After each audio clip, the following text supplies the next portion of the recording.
Hello, I am Dr. Rangaswami, and you are watching Ask the Expert.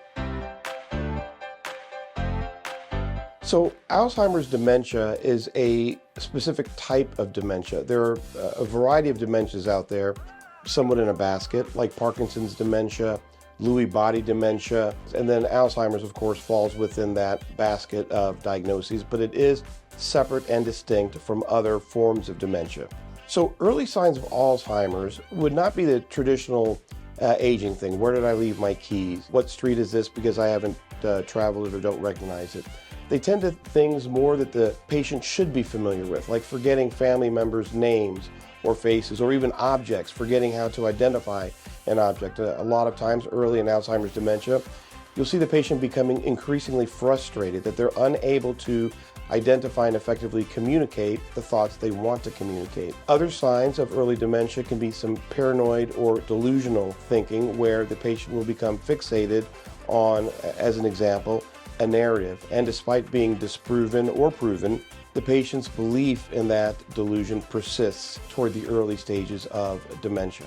Early detection and diagnosis are important for the simple fact that we can slow progression of the disease the earlier that we catch it. We cannot cure it, but we can slow it down and treat it. And this sounds cliche, but leading a healthy lifestyle, watching what you eat, avoiding processed foods, avoiding fried foods to the extent possible, eating a healthy diet high in omega-3 fatty acids, such as seafood, as an example. Also, not leading a sedentary lifestyle, walking, being active every day. If you have a exercise regimen, regardless of what intensity, it will help.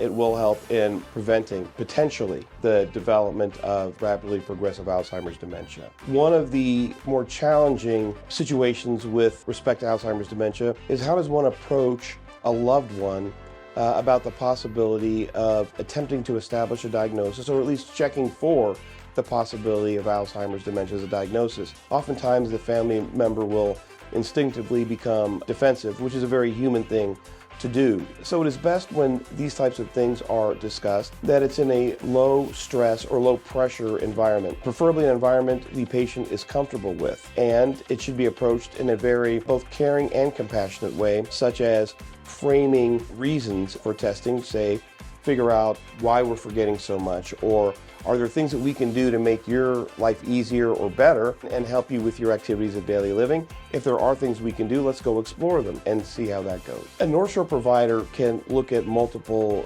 points to determine whether or not further investigation of a diagnosis of Alzheimer's is actually warranted. Part of this is taking a thorough history, past medical history, reviewing the chart, examining the patient, understanding the signs and symptoms we've discussed. Should there be enough risk factors as well as clinical behavior that might indicate that we are potentially going to be diagnosing Alzheimer's, then a referral to a neurologist will be made. Should you have any concerns about your memory, or you simply need a wellness check, please schedule an appointment with a provider at NorthShore Health Centers by visiting northshorehealth.org.